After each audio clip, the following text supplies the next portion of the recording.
गांव में सभी बच्चों की गर्मियों की छुट्टियां चल रही थी, इसलिए सब बच्चे गांव में खेल रहे थे। गर्मी में खेलते खेलते उन्हें प्यास लगी, तभी वहां पर शिकंजी बेचने वाली आ गई। शिकंजी ले लो शिकंजी, ठंडी ठंडी मीठी मीठी नींबू की शिकंजी।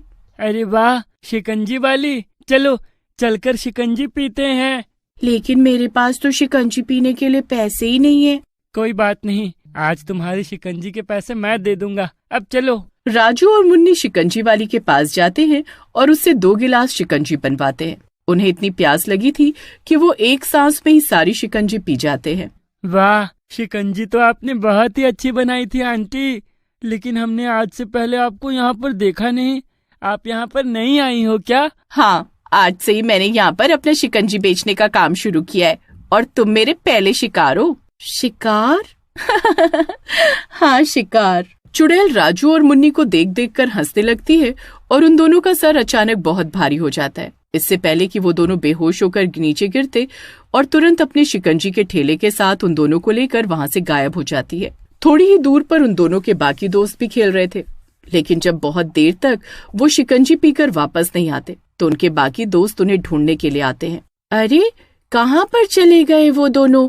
कह रहे थे कि शिकंजी पीने जा रहे हैं, लेकिन ना तो यहाँ पर हमें अब कोई शिकंजी वाली दिख रही है और ना ही दूर दूर तक उन दोनों का कोई अता पता है।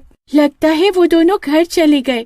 चलो हम भी घर चलते हैं, वैसे भी बहुत गर्मी है। ये सोचकर कि वो दोनों अपने घर चले गए हैं, बाकी बच्चे भी अपने घर चले जाते हैं। लेकिन जब शाम तक वो अपने घर नहीं पहुँचते तो उन दोनों के माता पिता को उनकी चिंता होती है। रात के 8 बज गए हैं, लेकिन ये राजू अभी तक घर नहीं आया। आपके लाड प्यार ने इसे बिगाड़ कर रख दिया है। अरे मैं अभी तो काम से घर आया हूँ, मैं तो जानता भी नहीं था कि वो बाहर गया हुआ है। तुम उसे डांटती क्यों नहीं हो? मैं अभी उसे पकड़ कर लेकर आता हूँ। यहाँ राजू के पापा उसे ढूंढने के लिए बाहर जाते हैं और वहाँ मुन्नी की दादी भी उसे ढूंढते हुए बाहर आती हैं। वो दोनों ही एक दूसरे से टकराते हैं तो पता चलता है कि वो दोनों ही बच्चों को ढूंढ रहे हैं, लेकिन पूरे गांव में ढूंढने के बाद भी उन्हें कहीं राजू और मुन्नी नहीं मिलते। राजू और मुन्नी तो पूरे गांव में नहीं है काकी, तो फिर वो दोनों चले कहाँ गए? बेटा एक बार हमें सब बच्चों के घर पर भी देख लेना चाहिए, क्या पता खेलते खेलते किसी के घर चले गए हो। राजू के पापा और मुन्नी की दादी सब बच्चों के घर पर जाकर पूछताछ करते हैं, लेकिन उन्हें वो वहाँ पर भी नहीं मिलते।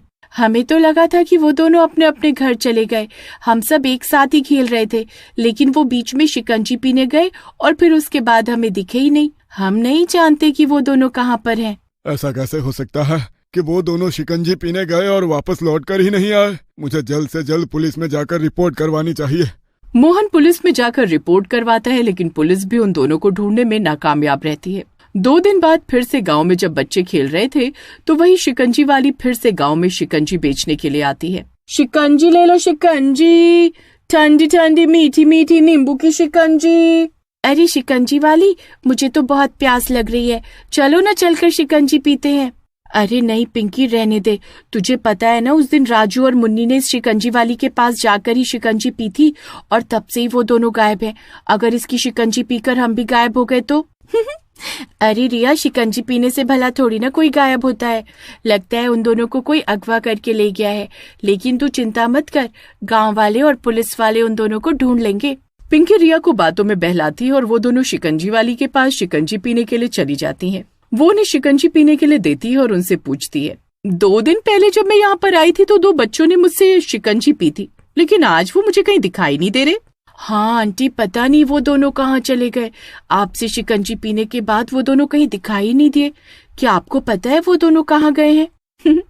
हाँ मुझे अच्छी तरह पता है वो दोनों कहाँ पर हैं, और अब मैं तुम्हें भी उनके पास ही लेकर जाऊंगी। क्या? ये आप क्या कह रही हो? इसका मतलब आपने ही उन दोनों को अगवा किया है? अरे मेरा तो सर घूम रहा है, मुझे चक्कर आ रहा है, ये क्या हो रहा है मुझे? शिकंजी बेचने वाली औरत जोर जोर से हंसती है और जैसे ही वो दोनों बेहोश होती हैं तो वो फिर से ठेले और उन दोनों बच्चों के साथ वहां से गायब हो जाती है। रात होने तक जब आज वो दोनों भी अपने घर नहीं पहुंचती तो उनके घर वाले भी उन्हें ढूंढने के लिए पूरे गांव में छानबीन करते हैं, लेकिन उनकी बेटियां भी पूरे गांव में पता नहीं किसकी नजर लग गई हमारे गांव को। आए दिन गांव से कोई ना कोई बच्चा गायब होता जा रहा है। मुझे तो समझ नहीं आ रहा कि आखिर बच्चे जा कहाँ रहे हैं। उस दिन पिंकी ने बताया था कि गांव में एक शिकंजी बेचने वाली आई थी और राजू और मुन्नी उसके पास शिकंजी पीने गए थे। उस वक्त मैं इतना टेंशन में था कि